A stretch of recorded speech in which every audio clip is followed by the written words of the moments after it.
diversity becomes paramount. Interreligious dialogue as a platform for open and honest conversation among individuals from different faith backgrounds. It serves as a catalyst seeking down barrier, dispelling prejudice, and centering misconception, and ultimately creating an atmosphere of empathy and understanding. This dialogue is not a mere academic exercise. It is a practical means to achieve harmonious coexistence. It unites people, revealing common ground and shared values that transcend religious differences. Its significance goes beyond understanding. It is a path to conflict resolution and peace building. History attests to the power of dialogue in solving deep-seated religious conflicts and averting further violence.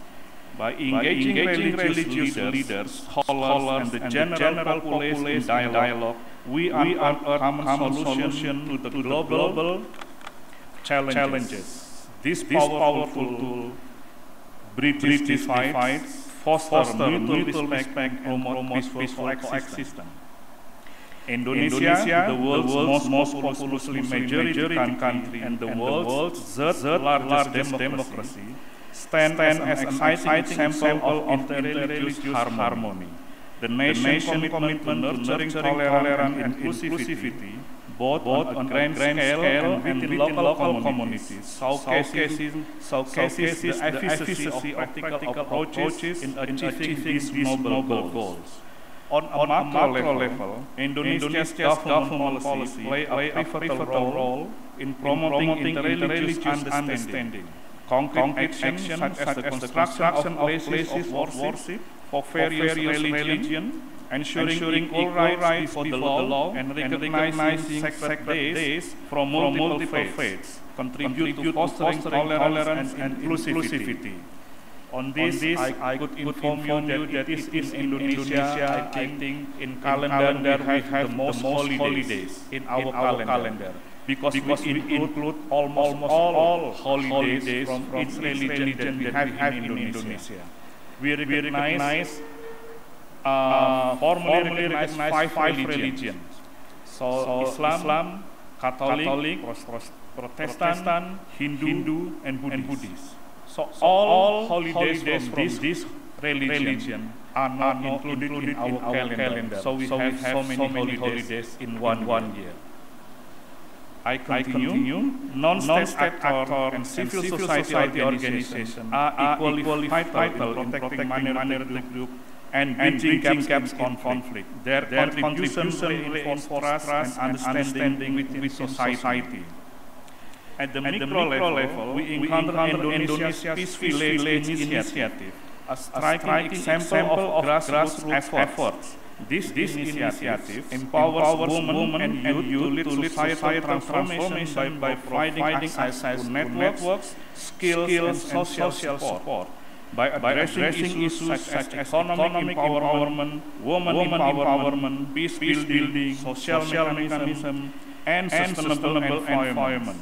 This initiative promotes peace and resilience in communities. The micro level is where meaningful change begins, as the cumulative impact of individual action can create a significant positive effect. Each individual, like a drop of water, contributes to the collective efforts that foster a more harmonious and tolerant global community. This perspective underscores the importance of grassroots initiative in promoting interreligious dialogue and peace. Now let us shift our focus to the intricate relationship between religion and democracy, with a spotlight on Indonesia's unique experience in which Indonesia as a predominantly Muslim nation and a thriving democracy exemplifies now how seemingly distinct forces can coexist. Democracy, a cornerstone of our global society, signifies government by the people and prioritizes key values such as sovereignty, human rights, free and fair election, and pluralism. In Indonesia, the compatibility of Islam and democracy spark ongoing discussion. While democracy is expected to protect Islamic interests, Islamic scholars approach Western-style liberal democracy with caution. They argue that Islam and democracy, while sharing commonalities, are not entirely aligned. In their view, democracy should respect religious values and the rights of minorities. Indonesia's experience demonstrates the complex coexistence of Islam and democracy, presenting a unique case in the Muslim-majority world. It showcases how a predominantly Muslim nation can maintain a vibrant democracy while upholding Islamic values. To understand the intersection of Islam and democracy, it is crucial to recognize the pivotal role of Islam in the daily life of Muslims. Islam transcends being merely a religion. It serves as a comprehensive framework that governs all aspects of human existence, expanding from social and economic domains to intricate realm of political matters. The complex relationship between Islam and democracy has intrigued scholars, policymakers, and the public alike. At first glance, these two forces might seem at odds, but delving deeper into their principles reveals shared values that can foster peace and cooperation. Let us explore the historical origin of democracy, with a focus on one of its most influential theories, the so-called peace democratic theory, and its relevance in the context of modern international relations, in interaction with the Islamic framework. The peace democratic theory traces its roots back to Immanuel Kant's influential essay, Perpetual Peace, a philosophical sketch, that the title of his essay, published in 1795. Kant's argument rested on the idea that a democratic republic could act as a catalyst of global peace, and its relevance to the life of modern international integration and conflict with the Islamic framework. Kant's vision, he identified three fundamental visions back to Immanuel Kant's fundamental pillars of peace. Democracy, Western countries could act as a catalyst of global championing democracy, global life, modern international one of the most debated and conflict with the Islamic Kant's vision, he identified three fundamental visions back to Immanuel Kant's fundamental pillars of peace. Democracy, a comprehensive religious system guiding all aspects of human life, while democracy is a man-made concept emphasizing equal rights and responsibilities. One of the most debated topics is the compatibility of Islam and democracy due to their distinct foundations. For us, Islam encompasses a comprehensive religious system guiding all aspects of human life, while democracy, as I said, now a man-made concept emphasizing equal rights and responsibilities.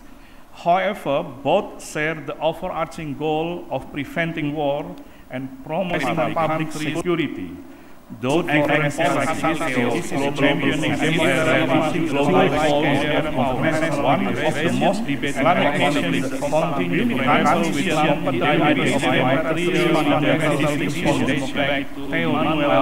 Islam objective of comprehensive religious system, making it a subject of ongoing debate among Islamic nations. While democracy, the diversity of concept within the Muslim equal rights and including in Indonesia underscores one of the most debated topics is the compatibility of Islam and democracy differences due to their both the democratic peace theory and Islam emphasize common values that can pave the way for peace religious cooperation.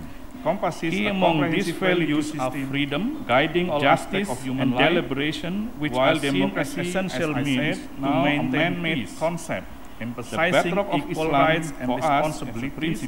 However, both share the overarching goal of preventing war, which include the responsible public security action of Prophet Muhammad championing democracy, global one of the most debated nations in the country,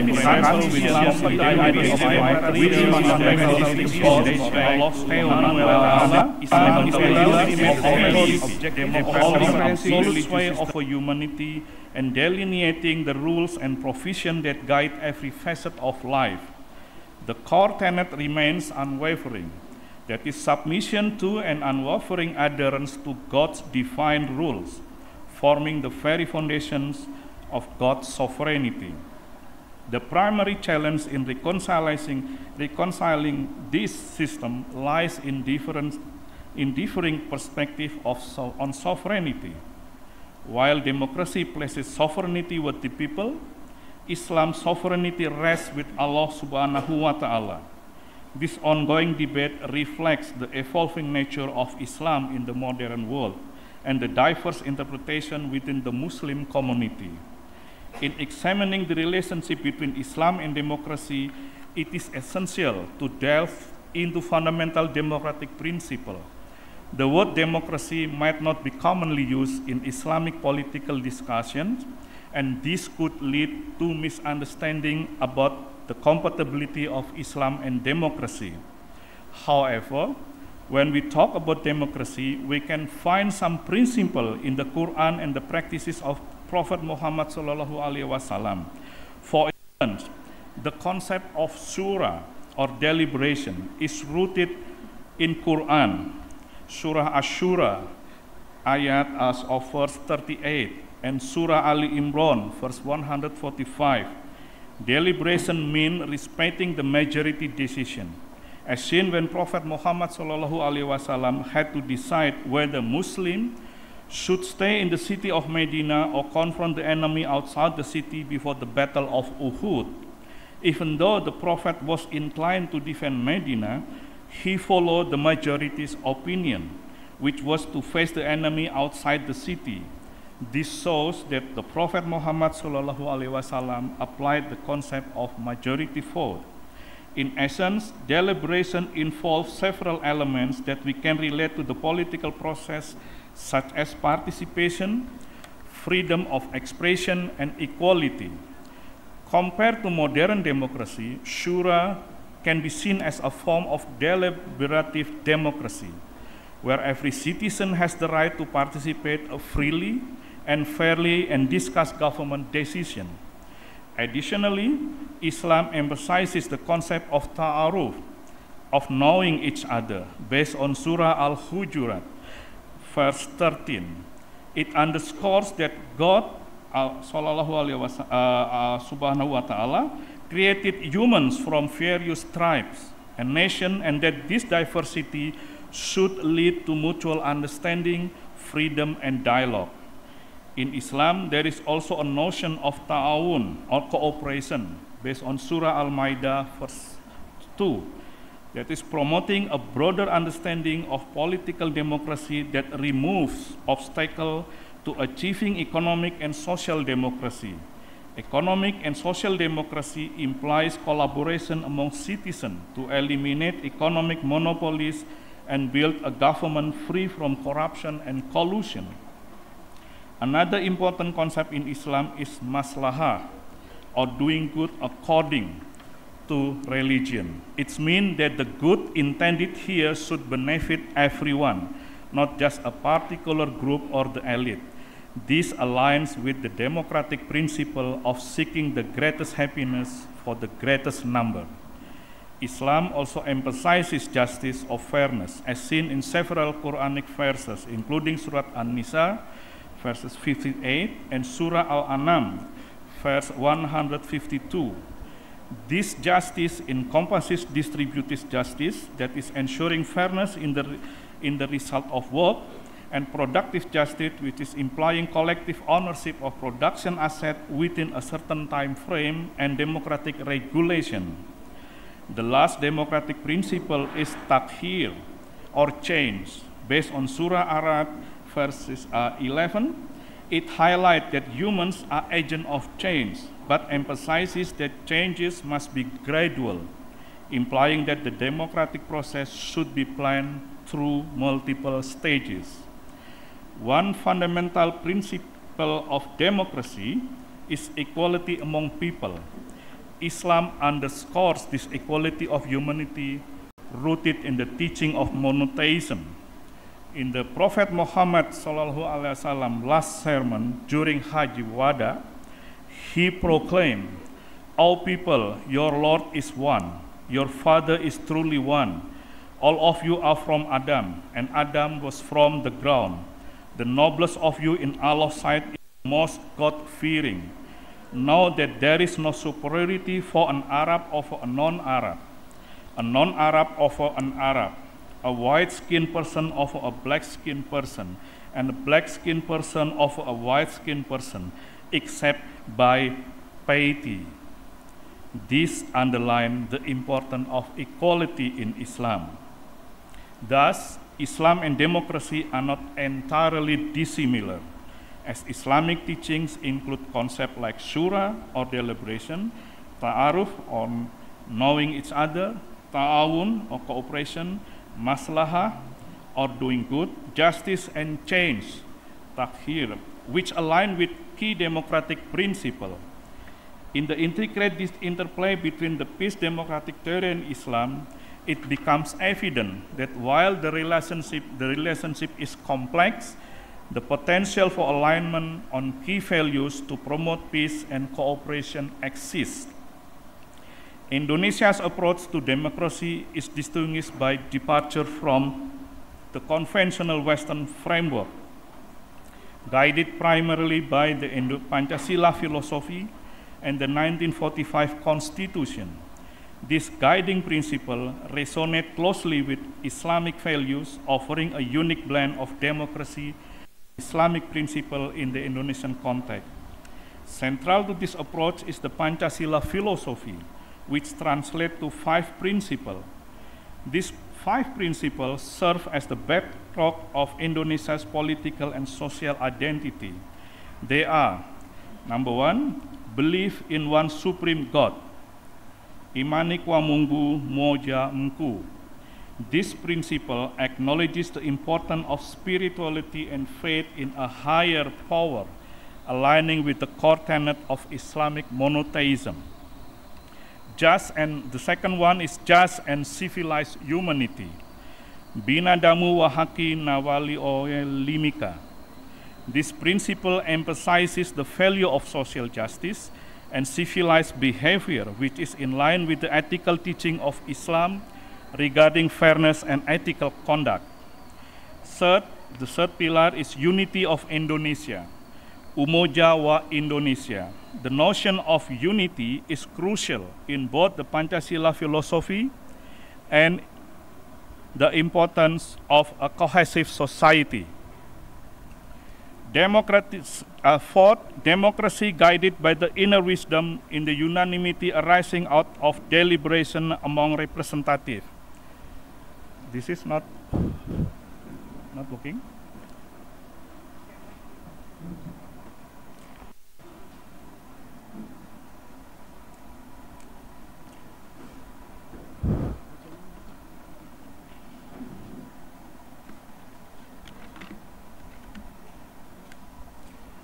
Okay, thank you very much. And the fourth pillar is democracy guided by the inner wisdom in the unanimity arising out of deliberation amongst representatives.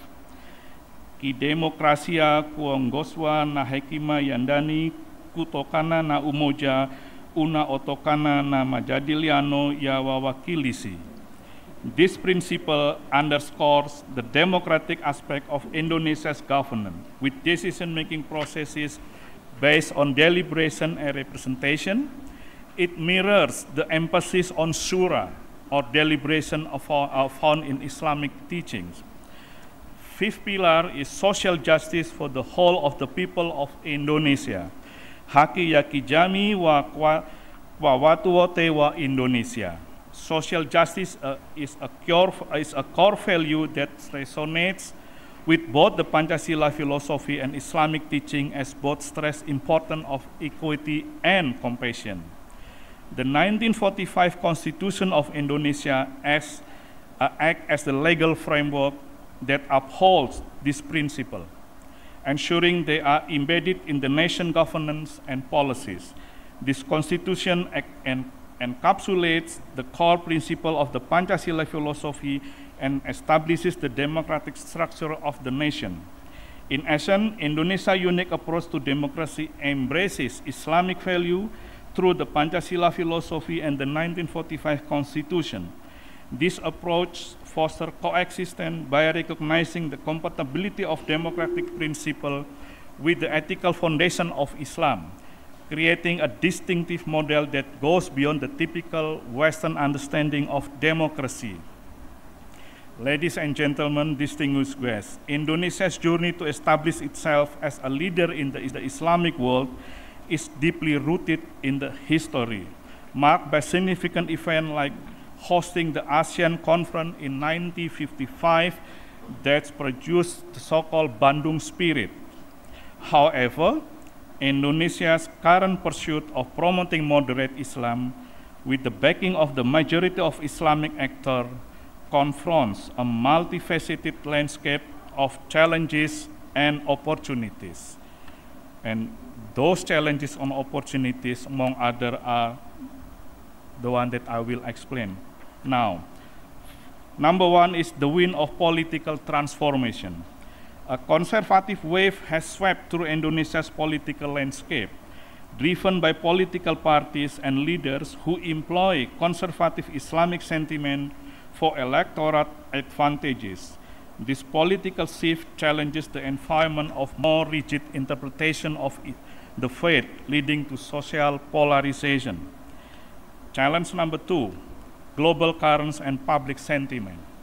Indonesia, as the world's most populous Muslim nation, is profoundly affected by global events such as the Israeli-Palestinian conflict, which is now what happened now in Gaza. Navigating these turbulent waters is crucial to maintaining domestic peace, social and cohesion, and domestic political stability in Indonesia. Number three, the challenges and opportunities is champion of moderate Islam. Indonesia benefits from the unwavering support of a majority of Islamic actors. Their contribution reinforce tolerance, diversity, and coexistence within society. And number four, fostering interfaith in understanding. Indonesia actively promotes interfaith understanding through interreligious dialogue. These endeavors act as vital bridges between different religious groups, furthering the cause of moderate Islam and bolstering social cohesion. Number five, empowering grassroots initiative for peace. Grassroots initiative led by Islamic actors address economic disparities, social inequalities, and local conflict resolution, promoting peace and resilience in communities. Number six, countering extremism. Indonesia actively invests in effort to counteract extremism, including programs to prevent radicalization and the enhancement of intelligence and law enforcement capabilities. And seven, contributing to sustainable development. Indonesia's commitment to moderate Islam align with the United Nations Agenda 2030, particularly Sustainable Development Goal number 16, which is emphasizing peace, justice, and robust institutions. And number eight, the imperative of educational reform. Reforming the Islamic educational system is essential, ensuring that it actively promotes moderate Islamic values through modernized curricula and teaching methods. Number nine, governmental imperative. Indonesia's government plays a crucial role in advancing moderate Islam by upholding religious freedom, human rights, and the protection of religious minorities. Number 10, seeking international synergy. Indonesia actively seeks international support and forges partnership to promote moderate Islam on a global scale. Ladies and gentlemen, distinguished participants, Indonesia's journey toward promoting moderate Islam is a multifaceted and dynamic endeavor. The interplay of religion, democracy in the Muslim-majority world, and the power of interreligious dialogue are complex and evolving topics. Indonesia's role as a model of harmonious coexistence between Islam and democracy extends beyond passive representation. As the world's largest Muslim-majority nation, Indonesia leverages its influence to promote moderate Islam and contribute to global peace. Here's a detailed exploration of this role. First, exemplifying the coexistence of Islam and democracy. Indonesia's unique position as a nation where Islam and democracy coexist harmoniously is a testament to its commitment to a moderate form of Islam. This coexistence demonstrates that democratic principles, such as governance by the people and pluralism, are compatible with Islamic values. Number two, active promotion of moderate Islam. Indonesia recognizes its influential role in shaping the global perception of Islam. It actively seeks to promote itself as a model of moderate Islam. This entails advocating for a form of Islam that emphasizes tolerance, diversity, and peaceful coexistence. Indonesia aims to counteract the negative stereotype associated with Islam and contribute to global peace and understanding. Number three, diplomatic efforts to advance global peace. Indonesia's commitment to promoting moderate Islam extends to its diplomatic endeavors. The nation actively engages in Islamic diplomacy, working with other countries and international organizations to advance global peace. Through its diplomatic initiative, Indonesia seeks to showcase the benefit of a moderate approach to Islam and how it can contribute to resolving global conflict and fostering cooperation. And number four is the role of internationalized Islamic higher education.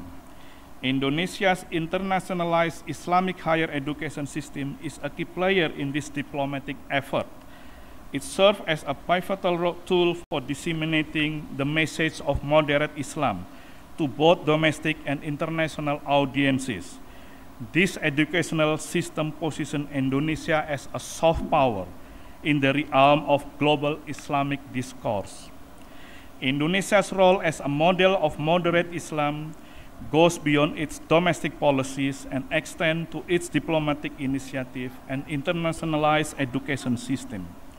By actively promoting the compatibility of Islam with democratic and moderate values, Indonesia aims to enhance global peace and understanding, leveraging its status as the world's largest Muslim-majority nation to influence the broader Islamic world and beyond. Indonesia's unique case demonstrates how these forces can coexist and provide valuable insight into promoting moderate and peaceful Islam on the global stage. Thank you very much for your attention. Asante Nisana.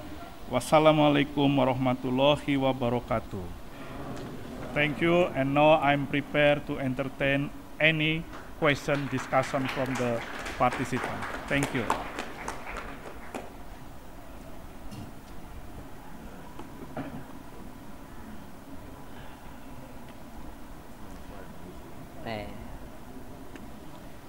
Thank you so much, Honorable dear Ambassador of the Republic of Indonesia, for the greatest speech, and it's very good speech, mashallah, the excellent one. When I was there listening to you, I have understood that, mashallah, Indonesia is the best country in the world. And there are things that I have already learned from this lecture. Number one, that Indonesia believes in human rights, something that sometimes other people try to check whether Islamic countries do not believe in human rights. But your country, mashallah, that's great. So all propaganda, maybe now they have been erased by the way you live in Indonesia. And we are sure that because it is among the best nations in the world, which largely occupied by Muslims, but it has succeeded to maintain peace under the peace democratic theory. Very good, and we thank you so much.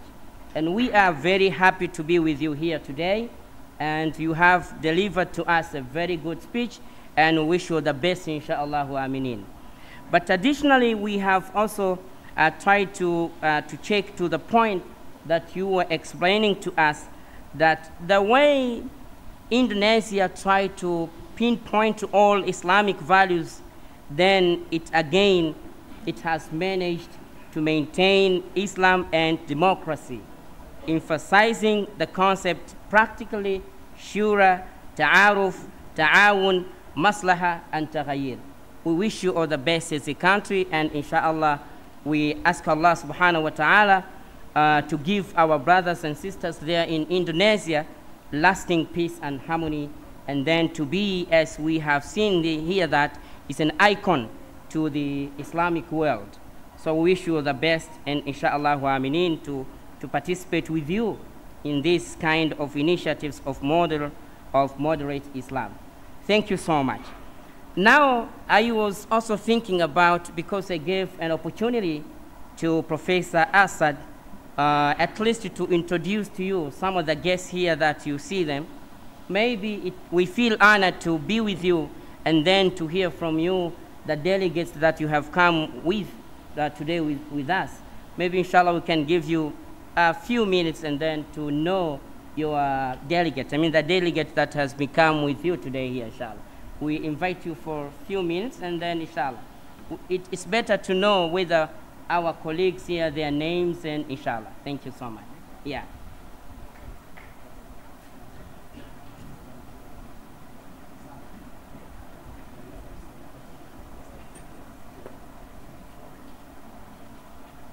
Thank you very much. I forgot to inform you with whom I'm coming here. I come here with my two Indonesian staff who also Ustad. First is Ustad Soekarno. He is there. Yes. And the second one, Ustad Bambang. Ustad Bambang, yeah. And I bring along here my wife with, yes, member of preparing Indonesian beef rendang. You know, beef rendang that prepared by Ladies Association, according to the survey by CNN, is the best culinary in the world, based on their survey. And I would like to introduce that to you so that you could taste it, whether it is true or not, the survey result, yes. Next time, Professor, if there is any other opportunity, I would like also to introduce another Indonesian culinary. I prepare to be of any assistance to provide that next time if there is any other occasion. The culinary that is the favorite of President Obama when he was at school in Indonesia, because he spent his elementary school for 6 years in Indonesia. And every day he always eat satay, chicken satay, miskaki in here, chicken, and meatball bakso. So next time I will prepare that one. Yeah. Yes, so that you can taste the favorite culinary of President Obama while he was still, yes, in Indonesia. So with those staff, I come here. We are very happy to be here. And thank you very much, Professor, for having us. And I'm looking forward to have a more closer cooperation, because we are now in the pipeline of having more activities involving Muslim university, academia, as well as students with many Islamic institutions in Indonesia. Thank you very much, and thank you for giving us opportunity to introducing our colleague here. Thank you. Thank you so much. Now I understand, Honorable Ambassador, now I understand why the speech was very wonderful. I understand. Alhamdulillah. Now it's the time for questions and answers. So we warmly invite you, for anyone who has a question relating to the speech, you are given a chance to mention your name, and then you go direct to the question, because we want you to get, some of us to have a chance to ask questions here. Thank you so much. MashaAllah, I see Al-Hajj there.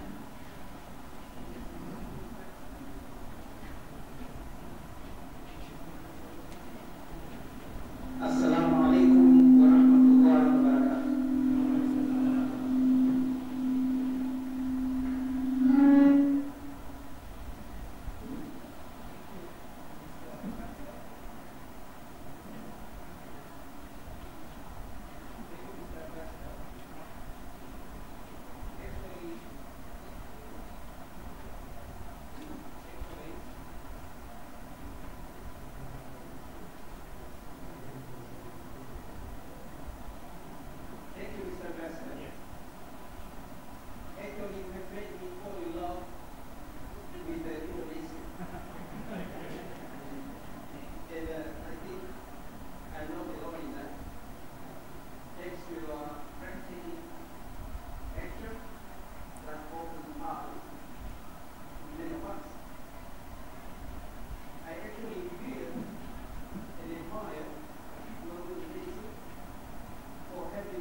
Thank you so much, Al-Hajj Nasser.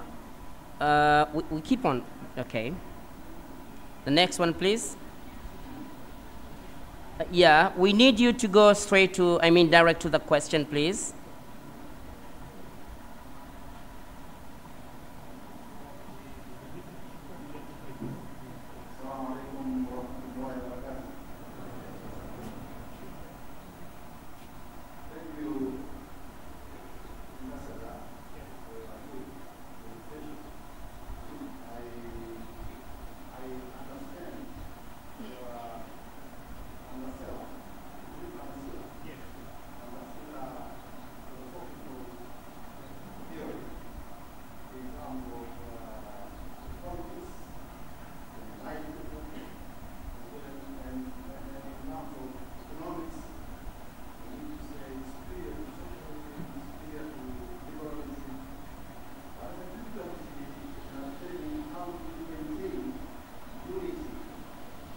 and this philosophy, while it is based on unity of God, while with different groups, atheist groups, Buddhist groups, how do we maintain Pancasila and religious perspective?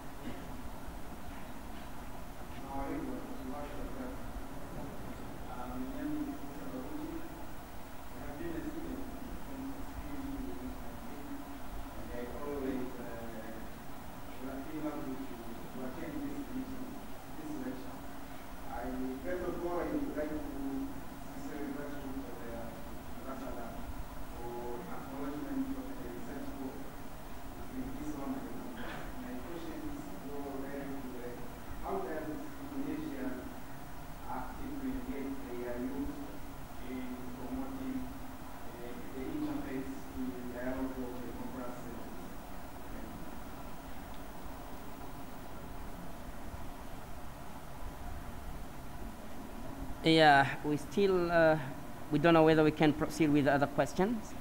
But, yeah, okay. Some more questions, please.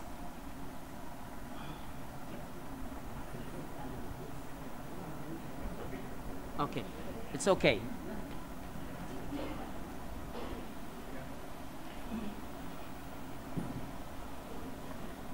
Thank you very much for the question, and I'm very happy that you raised this issue.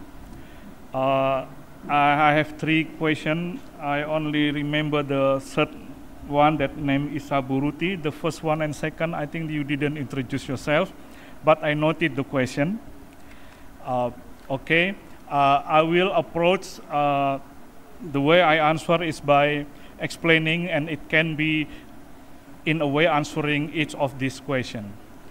First is I would like to share with you the history of Indonesia.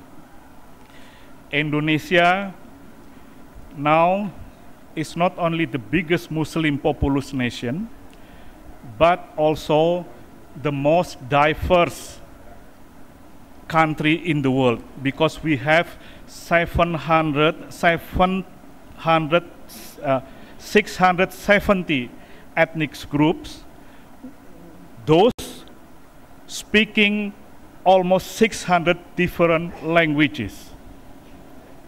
So you can imagine how diverse it is, and they are all living in different islands. We have the biggest number of islands in the world. We have 17,000 islands. So how difficult it is to unite Indonesia. And if you ask how we could maintain this unity, if your question is how we could maintain this unity, it is because Pancasila. But that's not enough, I know. That's why I need to go deeper into the history when our youth in 1928, even before we got independence, we got independence in 1945. But in 1928, it was the youth who spearheading struggles against colonials. And youth at that time, there was so many diverse youth associations. Their name based on the island where they come from. If it is coming from Java, they will say youth, Javanese youth. If it is from Sumatra, Sumatran youth, like that. At that time, it was in 1928, dated, I still remember, October 28. The youths had a conference. They decide three things. What are we going when we got independent? We need to discuss what language are we going to use? What nation are we going to form? And then what kind of position spirits against the Dutch, against the Netherlands colonial. At the time, they discussed, very debated so hotly, which language they are going to use as a unifying language. Because many people speak their own local language, then we have to decide which language we are going to use as our unifying language.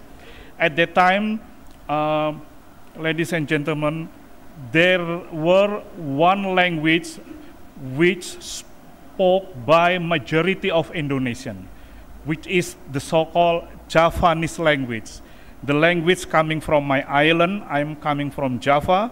Java is where Jakarta is situated, where if you know Indonesia, is a bit, perhaps those who first heard this, it will be, you will find it a bit weird.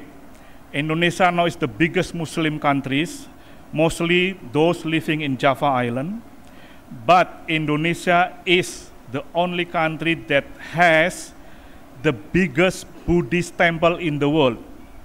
The biggest Buddhist temple in the world is not located in India, Thailand, or in China. It is in Indonesia. And the name of that temple is Borobudur. That is in Java Island. And Indonesia also is having the highest Hindu temple in the world. So it is not in India, it is in Indonesia. We call it Prambanan Temple. So in Indonesia, we are so diverse in terms of ethnicity as well as in terms of religion. Mostly living in Java spoke at the time widely majority Indonesian people. Based on statistics, it was spoken by 76 Indonesian population at that time. That is Javanese language. But our founding fathers, the youth coming from Javanese youth, they thought that this language is so difficult to learn. Because in Javanese language, I don't know whether you have it or not in your language here, to say one referring, to say something one, you have 4 different vocabulary. Like when you say eating, kula, kula, right? We have 4 different vocabulary in Javanese language. Which one you use depend on which one you speak with. If you speak with your parent, your teacher, it will be different. When you speak with your colleague, even when you speak with your parent, it will be different again. So if you use wrong words, although it is still mean kula, you will be judged as not well behaved. So how difficult is that language? It's kind of feudal. At that time, we didn't choose that language, but we chose the language that's spoken only 2.5% by Indonesian population at that time, but at that time it was widely spoken through the whole island in Indonesia, because mostly that language was spoken by trader. So trader, they are moving from one island to another island by boat. Then in the port city, mostly are at the time using this language. This language originated in the kingdom of Melayu. Kingdom of Malay situated in Indonesian Sumatra Island, now the city called Palembang. At the time, the territory was including Malaysia, Thailand, Southern Thailand, Singapore, Brunei, even Southern Philippines. Kingdom of Melayu. That's why Malaysian, you will call it Melayu, language Melayu. Singapore also they speak Melayu. But what's different with Bahasa Indonesia? When we finally chosen Melayu language as our national language, in 1945 when we got independent, we start from that day developing that language by way of absorbing so many local languages in Indonesia, which consists almost 600. So we absorb so many words from local languages. That's the way we develop the language. And that's where we different from Malaysia speaking Melayu, because Malaysia still speak the original Melayu at that time. So when we speak Bahasa, Malaysian, Singaporean will understand us, but they cannot reply to us in our language. The same, we could understand Malaysia when they speak their Melayu, but I cannot respond in their language. But those languages coming from Kingdom of Melayu in Indonesia. So at that time, our founding father has already think that we have to unite. And how to make it, we need to have unifying language that is easy to learn and accepted by many people. And we are so successful in making Bahasa as our unifying language. I think more or less like what you do with Swahili language. This is unifying language. We are, many in common. You have unifying language, we have also. And it is so successful. Now we are becoming the victim of our own success. I don't know whether this is the case in your Swahili. In Indonesia, because we are so successful in making so many all Indonesians speak and understand Bahasa, almost every 3 years, we are now losing one local language. Because the one that's still speaking that language is old generation. And there is no form of written language of that local language. In linguistics, you can preserve languages if you use it, not only orally, but you have a form of written document, like you have books write in that written language, you have newspaper and everything else. That is in the form of writing. The more we have languages that not used by us, not orally, least for written, you are going to lose that language. Not almost every 3 years, once, we lose that local language. That's why we are the victim of our own success. I hope this not happen here. I understand you have almost 120 different ethnic, and I must believe that you are also speaking very many different local languages. I hope you still manage to preserve that local language, while at the same time, you also making and developing, making it strengthen your unifying language of Swahili. So that's the reason why we are we are successfully managed to have unity in our own country. That's the first one, the way we choose our language. Also, when we say Indonesia, Indonesia is, I think, same also with your country. Your country, first mainland is Tanzania, and then you are having united with Zanzibar, and then you created to make Tanzania. I know this is coming from Tanzania and Zanzibar. Indonesia also more or less the same. It is a country that being created by us. Indos mean island. Nasia is kind of nation that are living in islands. So in our country, since we independent, we try in our diplomacy to argue to international global states, and it was so difficult that the island in Indonesia, so many islands, in between island, there is always sea.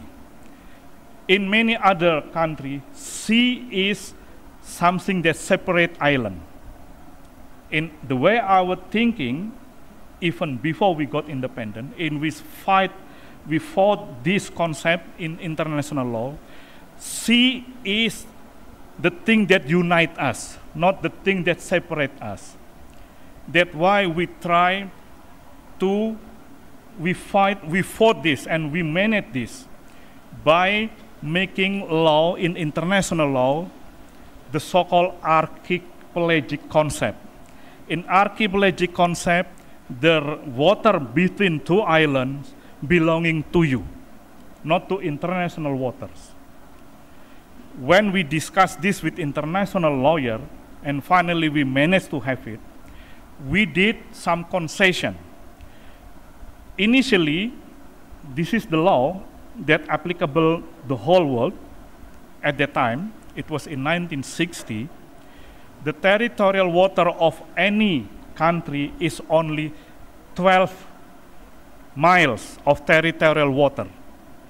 After 12 miles, it is international waters. So in our thinking, how if it is in between island, and this island, the distance, let's say 50 miles. So 12 from here and 12 from here, only 24. So in the middle, there are still 26 miles of waters belonging to international community. We thought differently. No, it should be belonging to us. If the criteria is the country is archipelagic state. What are the criteria? The criteria is when you have proportion of land and water 1 times 6. 1 island, 6 sea, like that. So there are only 6 countries in the world that are fitted to the criteria. First is Indonesia, the biggest. Second is the Philippines. Third is Japan. The other one is UK. And some other in Pacific Island. So those are archipelagic state. And we gave concession, okay, if you agree that those in between island, the sea belonging to us, the international community demanded us to provide the so-called lane of shipping. So in our country, we provide 3 different lanes of shipping from Japan to Australia. So any international shipping can go past through Indonesian island, and we are the one that designate which route. So we did that one, and there are some regulation if it is cargo ship, and if it is warship, and if it is submarine. But the point is that the way we think is that sea is not separating island, but sea is uniting us. And those principles, in Bahasa, we call it Nusantara outlook, the outlook, archipelagic outlook.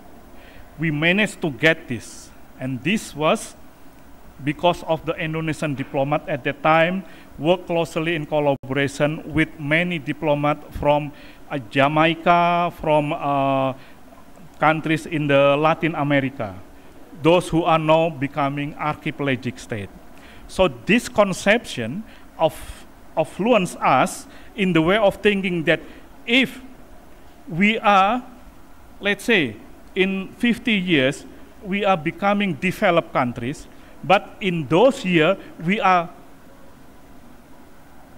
not united, that is not our goal. Our goal is we are advanced, but at the same time, we are still united. And this is the problem in how to make us still united.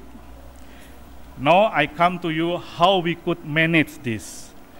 First, in our country, human rights, freedom of expression, and representation from different ethnic, we respect this very much. Our president, when he formed cabinet, the way he formed the cabinet always put into consideration representation from many different ethnic, representation from different religion. I learned it from you also. You have this kind of regulation, although it is not written. You will have president. If it is Islamic, you will select non-Muslim vice president. If you have a president from mainland, you will have vice president from Zanzibar, or the other way around. Those kind of things, same in Indonesia also. Those that manage us still united. Everyone has to be feel they are represented in Indonesia. Indonesia, you know Aceh, Islamic province, they wanted the majority, almost 100% are Muslim. They say we wanted to be united in Indonesia if you could give us freedom in us deciding what kind of law we are going to have. We say, okay, as long as you are still within United Indonesia, means that you are still using our currency, you are still having one foreign policy, one defense policy. In some economic, we gave them. So in Indonesia, there is one province that applying Sharia law. In Aceh. In Aceh, there is no normal bank. All are Sharia bank. In Indonesia, the whole country, we have bank, normal bank, and Sharia bank. And I'm very happy to inform you that about 3 months ago, in Middle East, there is only one form of tax, that is Sharia. In our country, we have normal tax and Sharia law tax as well. And they are about to applying this in the future in Tanzania, because they are now witnessing the flourishing economic of Islamic economy, of Sharia economy. That's why you have Islamic Sharia Bank.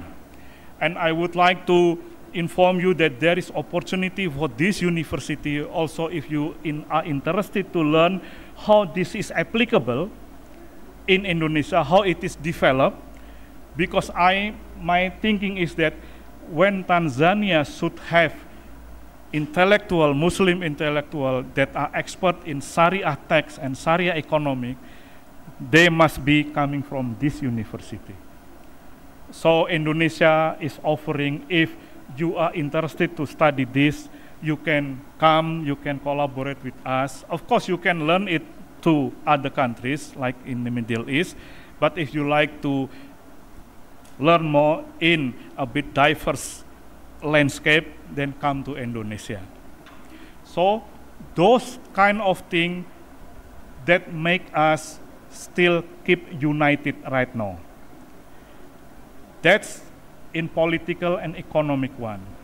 Now in modern Islam, we are now, because we have to respect democracy, we allow any group to form a political party, but with one criteria they have to apply, using Pancasila as their ideology. We cannot allow any, let's say, Muslim group form political party with ambition to establish Islamic party. We cannot it. But if there is Islamic party in their campaign still promising, if you elect us, this party, we are going to have many Islamic law. Even they could say kind of more or less Islamic state, but not. We cannot allow. We can allow if they are still using Pancasila, or to put it clearly, they cannot allow to use the basis, the ideology. They say Al-Quran. They cannot. They have to use Pancasila. Although they can say that when we are winning, we are going to enact law, Muslim law. It's okay in our country. But it happened already 4th time election, direct election, very free, very democratic.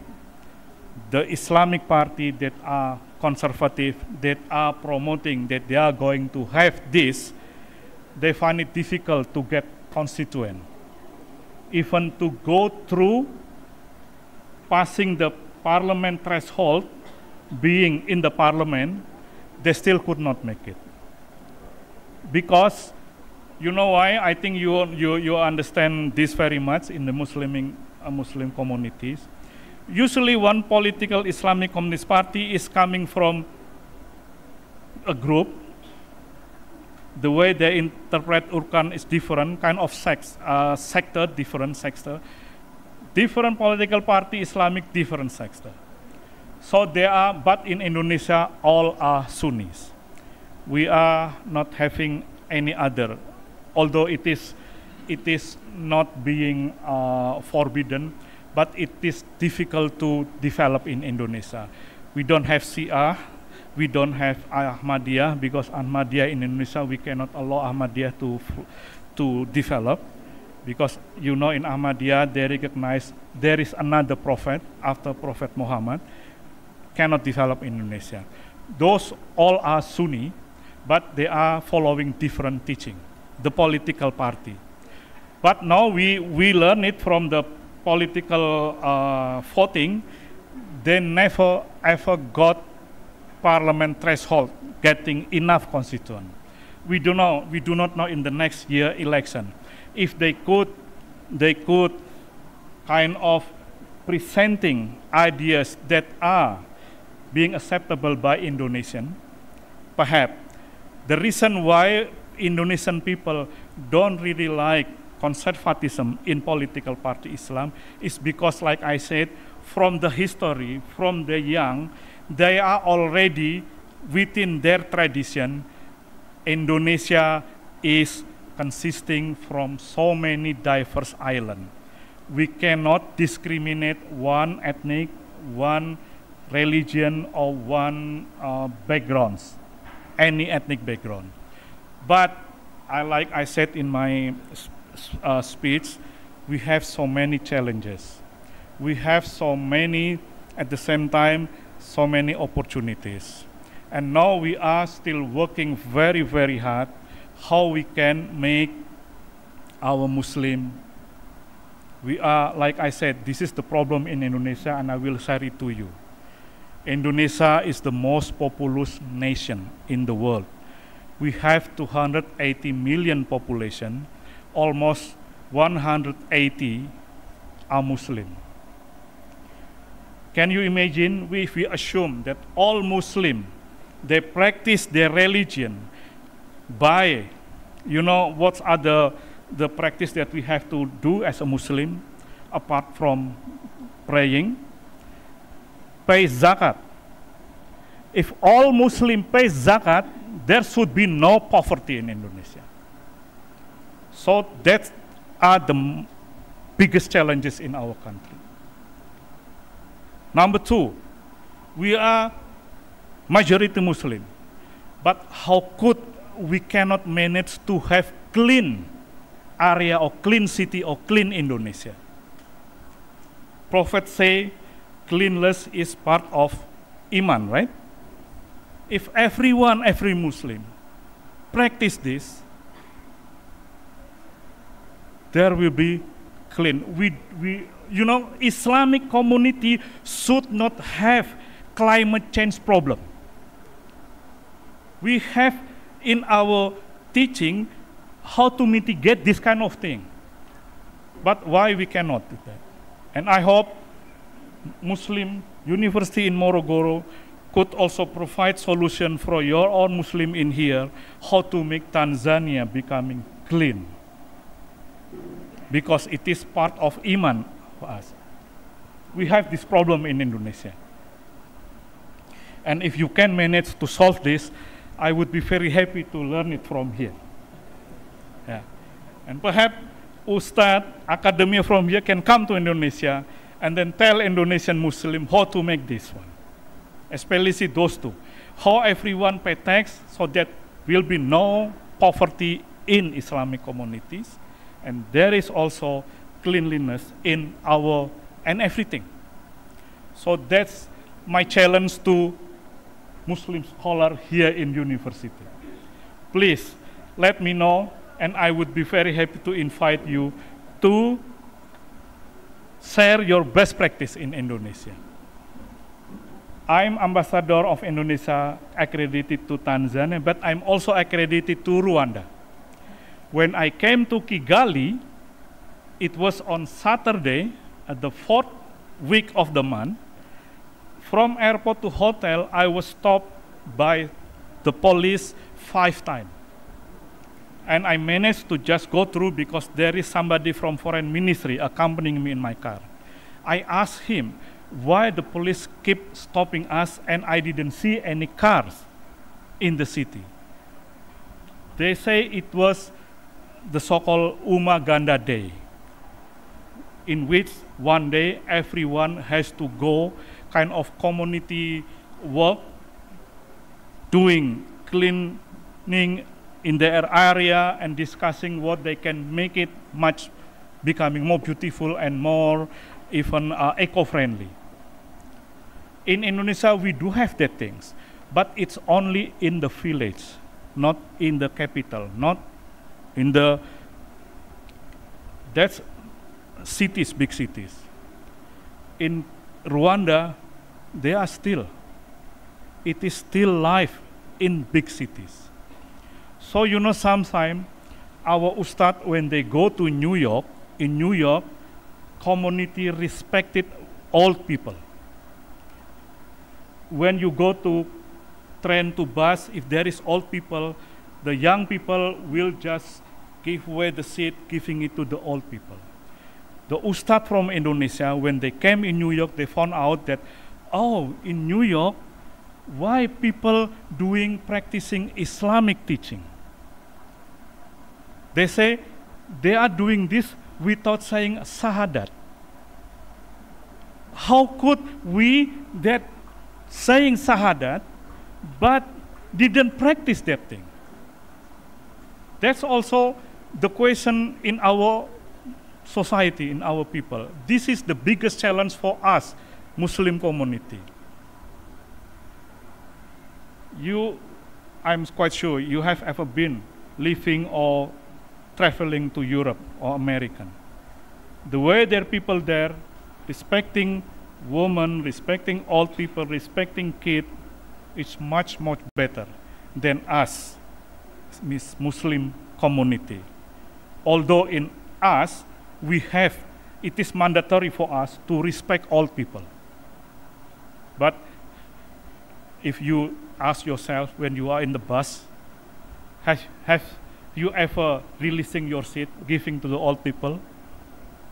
Yeah, hopefully you can say yes. But in our country, we find it difficult, although it is Muslim community. So those are the things that we are doing, and those are the things that as the most populous Muslim nation, we are having challenge. And this challenge, I think, you can easily relate what I'm saying in terms of challenge, because we are coming from the same Muslim community, but we have the same challenges. And I trust these intellectual resources in here can provide solution for us for solving these challenges that are faced by Muslim community everywhere in the world, including in Indonesia. Thank you very much. I know I'm not really answering you, but at least I give you challenges. So you will remember me when you are in Dar es Salaam, you see Indonesian embassy. I hope you remember that challenge. How we can all pay zakat and make Islamic community benefit from this. Thank you. Thank you so much, Honorable Ambassador. We have passed through the history of Indonesia, and we understand now that the world is the way we see it. Other people interpret that sea means separation, but in Indonesia means sea is a sign of unification. This is number one. But number two, you use the term moderate in a very good, with a good intention, that Islam means moderate. And therefore now we wish you the best and we thank you so much. I heard there are I saw some hands here during the question and answers, but now I'm going to give Professor Hamza Njozi, due to the time now, please we give to Professor Asad first, and then Professor Hamza Njozi, inshallah. They are going to conclude, inshallah, building later. Okay, mashallah. Al-Hajj.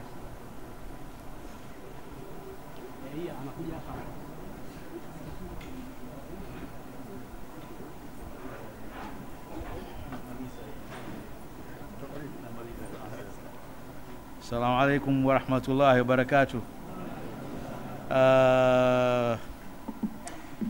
I feel like I should speak again after the lecture by Ambassador. And therefore, Professor Njozi will have to wait a bit.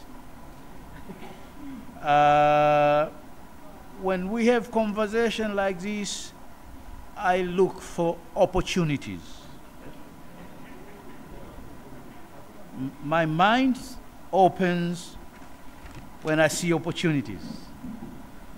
And it's not opportunities for me, it's opportunity for the university and opportunity for you members of staff and students. There are two here. One, we were given opportunity last time to apply for academic scholarship in Indonesia, masters and doctorates. Until today, I don't know how many got. At least I saw 3 that came through my office. 3 that came through my office. And 3 is a very small number. We should have got more, we didn't. Why? I think we didn't take advantage of that opportunity. I noticed 2 opportunities here. One, I think between today and November 2024, we should develop minimum 5 master's or doctoral scholarships in the area, the theme of the Sharia ecosystem. The Sharia ecosystem, lessons from Indonesia. Lessons from Indonesia. I'm looking at 3 faculties here: law, business, and Islamic studies. Law, it could be in the area of taxation, lessons from Indonesia to apply in Tanzania, because it was mentioned. Business, looking at leisure and business travel. How could you have a complete ecosystem from the starting point up to the end of somebody's travel, say they come to Zanzibar? What do we need to do to ensure we have a full ecosystem that is Sharia compliant? This is happening elsewhere. Can we do it in Tanzania? A subject you could do for a master's program. And finally, for Islamic studies, Waqf and Sadaqah management. Rich area, and we could do something about that as well. So 3 main proposals here: masters or doctorates, to be sure that we get a scholarship in the coming year. And this is something, if we fail, I would have failed as well. But I'm willing to work with you if you're going to develop something really, really good in these 3 areas. Thank you very much. Another area we need to work on, and this challenge was very explicit, was environmental management. And this I'm hearing for maybe the 3rd time today. About 10 years ago, you know Juma Amir of Jamia Mosque in Nairobi? There was a time this lady, Kenyan lady who was an environmental activist, Wangari Maathai was given a present for planting trees. And there is a forest as you go along Gong Hill in Nairobi where he was really, really fighting, and the trees grew very well there. And she was being awarded a certificate. And Juma Amiri said, as Muslims, this is something we should have done ages ago. And he gave that narration where if the day of judgment was coming, you have a seed, you plant it. Don't worry about what is going to happen. Your duty is simply plant the seed. Sawa, kiyama kinakuja, but plant the seed. You don't know what may happen. Allah may bless and it may grow. So even under those circumstances, plant the seed. What about our normal circumstances? We should plant the seed. We don't do that. So the challenge for me is Islamic studies. Could you develop a database of all ayah, all sunnahs that represent environmental management, good environmental management? Then that database, we could make it available for everybody else. And then finally, as a university, we should be at the forefront of good environmental management. When I came here in 2021, I remember I saw a lot of bottles being thrown about, and I went about, we made some nets to collect bottles. And then I was really disappointed because you'll see students sitting somewhere, studying, and then after studying, they leave their bottles just under their seats, and the next morning you walk from home, across the grounds, you see bottles being thrown out, and the nets are there. And this is completely un-Islamic.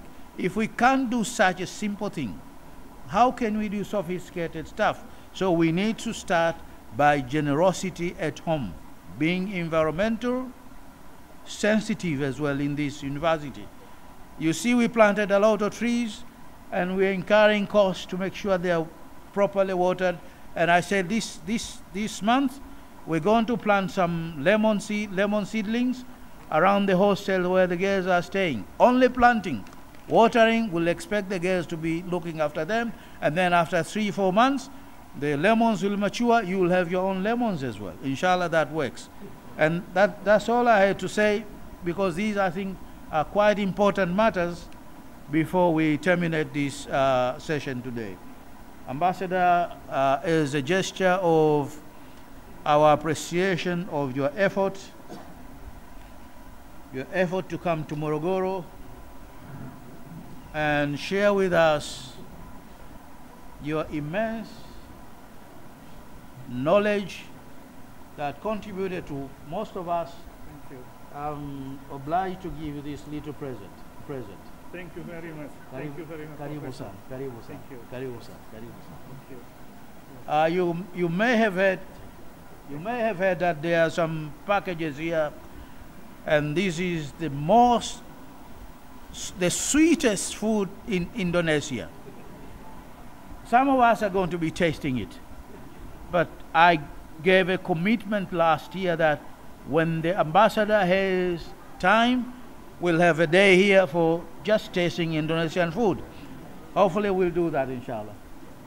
Assalamu alaikum wa rahmatullahi wa barakatuh. Thank you very, very much, members.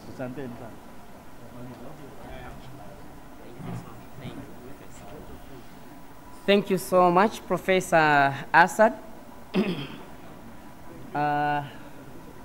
Generally speaking, today's lectures are very wonderful. To everyone who comes here, try to triumph to us what is going to be done to our environment and our families as well.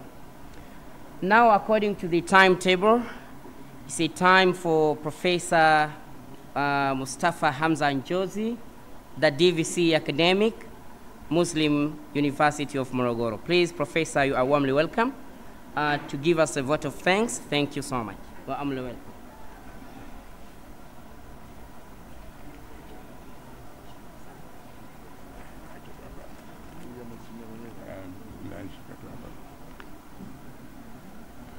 أعوذ بالله السميع العليم من الشيطان الرجيم بسم الله الرحمن الرحيم السلام عليكم ورحمة الله وبركاته. My task is to give a vote of thanks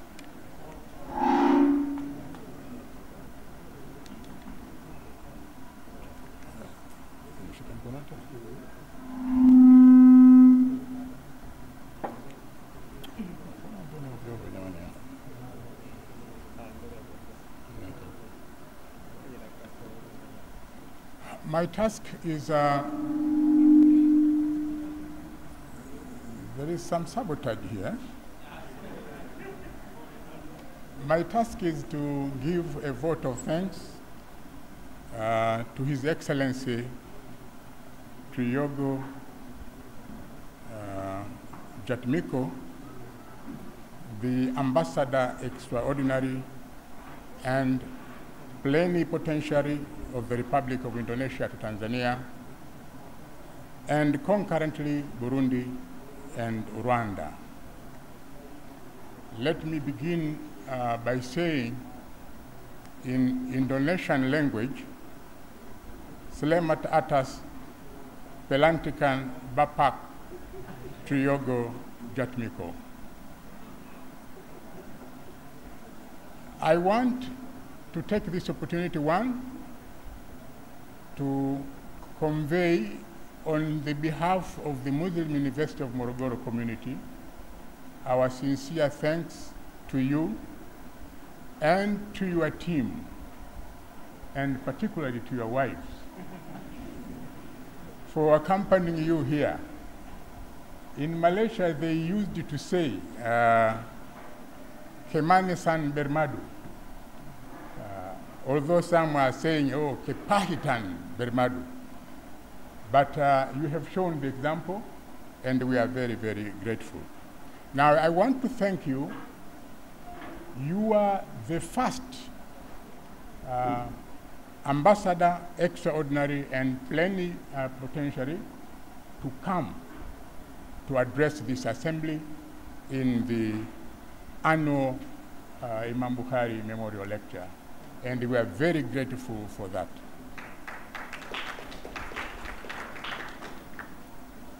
There is one thing, according to the records available. In this tenure, in the tenure of President Joko Widodo, or Jokowi, Indonesia has made tremendous strides in socio-economic transformation and even in the field of education. Now, if I had an opportunity to ask a question, I would have wanted to know what is the secret behind the leadership of Jokowi? Because Pancasila was there before Jokowi came into power, as well as these other policies. And the Islam, of course, was prior to Jokowi. However, from the time he was the governor of Jakarta, 2012, 2014, and later on as the president, the issues which my vice chancellor has raised here, which we should be doing, he has done that for Jakarta and Indonesia as well.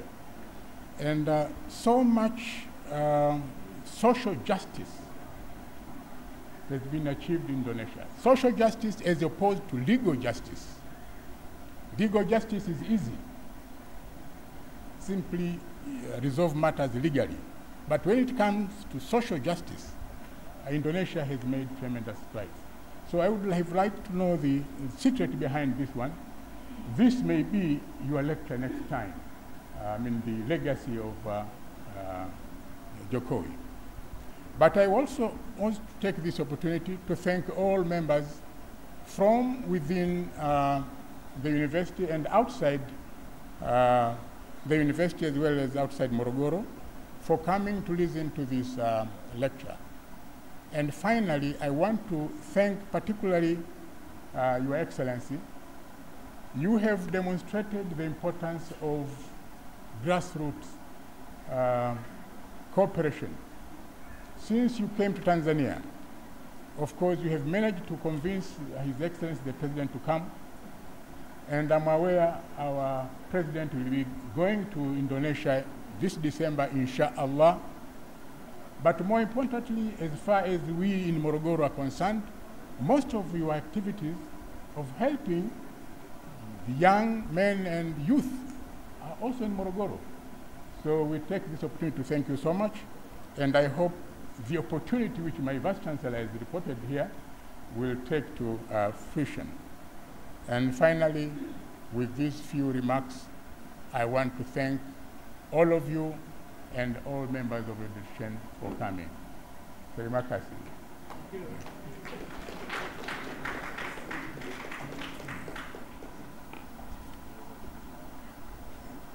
If you allow me to answer your question. Okay, but if I know you will make a long lecture. Yeah, that one is very, very important because it's really, really important. So please come. Please. Your Excellency. Okay, if you would like to know now, I can give you the answer of the secret. My fear is that you will not be able to do justice to this. Yeah, Few minutes. Just 1 minute. Please go. This is the secret of our leadership in Indonesia. 2. 1, we are all have to think that our enemies is not another people, not another group, not another person, not another country. Our enemies are issues: poverty, corruption, environment degradation. Those are our enemies. The second one, differences, we are always told by our president, differences are inevitable. If somebody are correct, it doesn't mean that another one is wrong. I give you illustration. I stand here, in front of me there is number 6. Professor will see it number 9. I'm correct, and I cannot claim that because I'm correct, professor is wrong.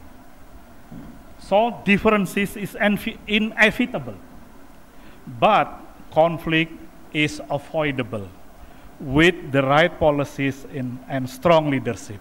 And that's what our president is performing. Thank you very much. Thank you so much, Honorable Ambassador, with other delegates who accompany you, dear distinguished guests, dear lecturers, students, and other invited guests. This marks the end of our today. What I can just mention is about delicious food from Indonesia. MashaAllah. And I'm going to test it today, bi'idhnillahi ta'ala, soon after this lecture, inshallah. So now we invite you to group photo here at the ground level. Inshallah, we have a group photo here, all delegates and Honorable Ambassador. Just a few minutes, and then inshallah we allow you to go bi'idhnillahi ta'ala. Thank you so much.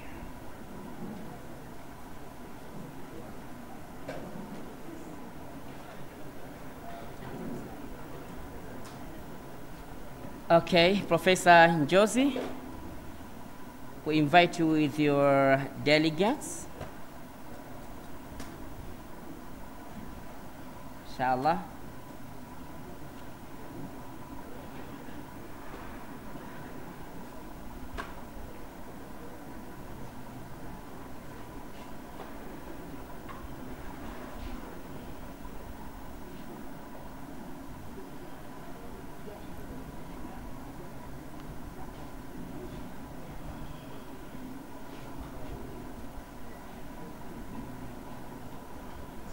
Now,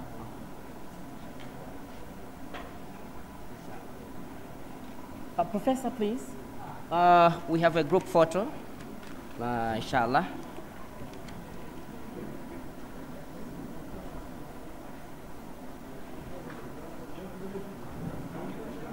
Akhui.